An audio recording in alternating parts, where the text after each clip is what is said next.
एक बड़ा सा मकान होता है, नीचे से ऊपर तक उस घर में किराएदार ही किराएदार रहते हैं।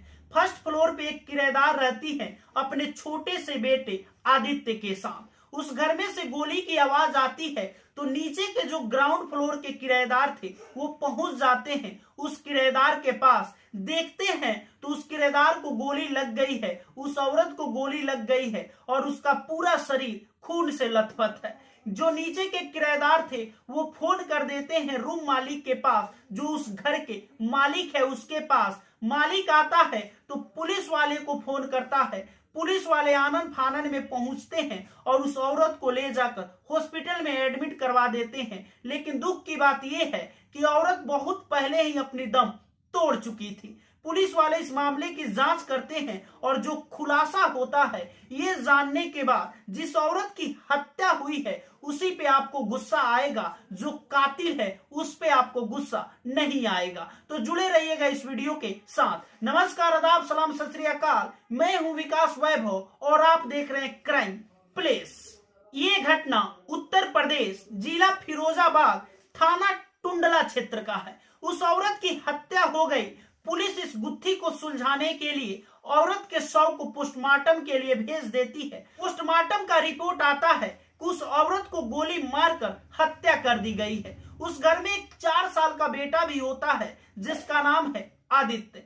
पुलिस वाले जब उस आदित्य से पूछते हैं कि बेटा आपके घर में क्या हुआ, आपके माँ को किसने गोली मारा, तो वो छोटा सा बच्चा बोलता है भैया आए थे और माँ को गोली मारकर भाग गए। अब वो भैया कौन था तो पता चलता है कि वो औरत कुछ दिन पहले यानी कि 1 महीना पहले ही इस फ्लैट में शिफ्ट हुई थी। इसके पहले किसी और के मकान में रहती थी। पुलिस वाले पहुंच जाते हैं उस मालिक के पास और जानने की कोशिश करते हैं कि इसके बीच कोई ऐसा रिश्ता या कोई ऐसा संबंध तो नहीं है जिसके वजह से ये इस औरत का कत्ल कर दिया हो। लेकिन पुलिस वाले को वहां से भी कोई सुराग नहीं मिलता है। फिर पुलिस वाले उस बच्चे की बात पे अमल करते हैं कि आखिर ये बच्चा किसे भैया बोल रहा है। जब उस औरत के बारे में जानने की कोशिश करते हैं तो पता चलता है कि वो औरत 2 शादी की थी और दोनों पति से दूर होकर अपने बेटे के साथ अकेले रूम लेकर रहती थी। उस बेटे का उम्र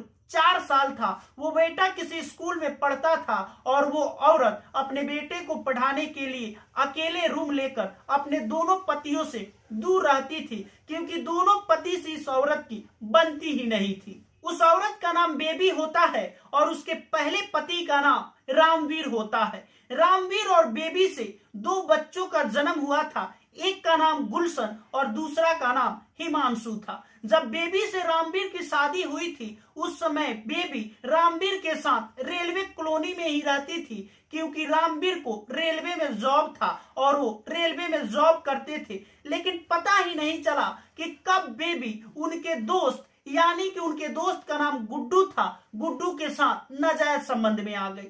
गुड्डू भी रेलवे में जॉब करता था, रेलवे में गार्ड की जॉब करता था। जब भी रामवीर जाते थे जॉब के लिए, अपनी ड्यूटी के लिए, तो बेबी अपने बॉयफ्रेंड गुड्डू को अपने रूम पे बुला लेती थी और उसके साथ नाजायज संबंध बनाती थी, शारीरिक संबंध बनाती थी। जब रामवीर को इसकी खबर लग गई कि मेरी पत्नी मेरे दोस्त के साथ नाजायज संबंध में रहती है और उसके साथ शारीरिक संबंध बनाती है, पत्नी पे कड़ाई करने लगा, ध्यान देने लगा और अपनी पत्नी को डांटने लगा, बोलने लगा कि ऐसी गलती तुम मत करो, मेरी बदनामी होगी। बेबी अपनी पति की बात मान लेती थी उनके मुंह पर, लेकिन जब पति जाते थे ड्यूटी पे तो फिर वही कुकर्म करती थी, अपने बॉयफ्रेंड गुड्डू को बुलाती थी और उसके साथ शारीरिक संबंध बनाती थी। एक रात्रि की बात है कि दरवाजा ठकठकाने की आवाज आती है और जाकर बेबी दरवाजा खोलती है। 2-3 लोग उस घर में घुसते हैं और उसके पहले पति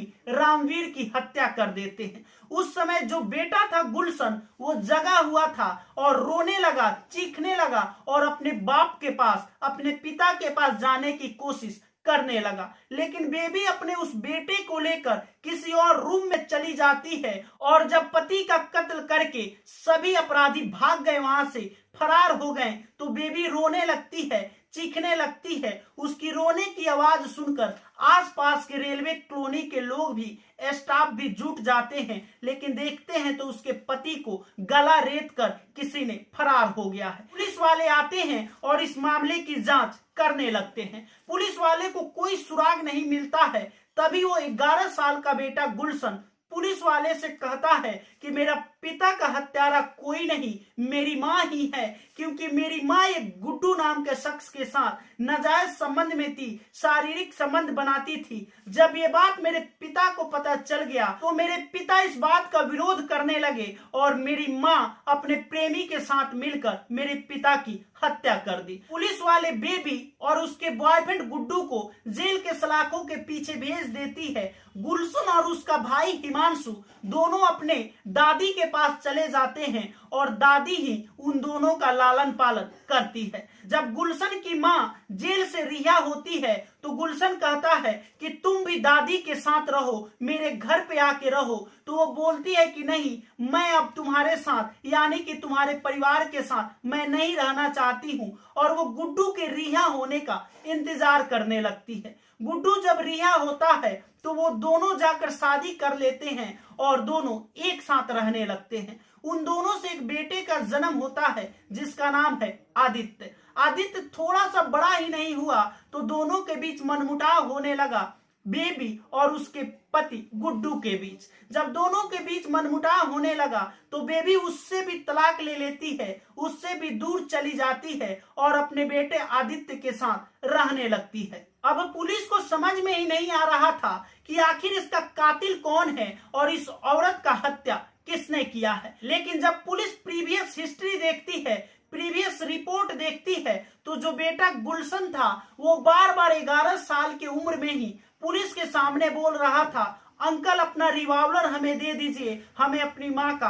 कत्ल करना है, अपनी माँ का हत्या करना है। जब थाने में रिपोर्ट दर्ज हो रहा था उसके माँ और उसके माँ के प्रेमी गुड्डू के खिलाफ, तो पुलिस के सामने ही बोल रहा था, आप कितने भी रिपोर्ट दर्ज कर दीजिए लेकिन इन दोनों को सजा मैं ही दूंगा। जब गुलशन बड़ा हुआ तो उसकी नौकरी की बात होने लगी, क्योंकि अनुकंपा पे उसको नौकरी लगनी थी, क्योंकि उसके पिता जॉब पीरियड में ही उनकी मौत हो गई, उनकी हत्या हो गई थी। लेकिन एक पेपर पे सिग्नेचर करना था उसकी माँ बेबी का, और बेबी को इतना खुंदस था अपने बेटे गुलशन से कि वो सिग्नेचर नहीं करती है और उसके बेटे गुलशन को सरकारी नौकरी यानी कि रेलवे में जॉब नहीं लगता है। गुलशन को तो इसका भी दुख था कि मेरी माँ मेरे साथ ऐसा बिहेव कर रही है, और गुलशन एक बात और नहीं भूल पा रहा था कि उसके आंखों के सामने ही उसके पिता की हत्या हुई थी। ये बात गुलशन को सोने नहीं दे रही थी, तो गुलशन एक रिवॉल्वर लेकर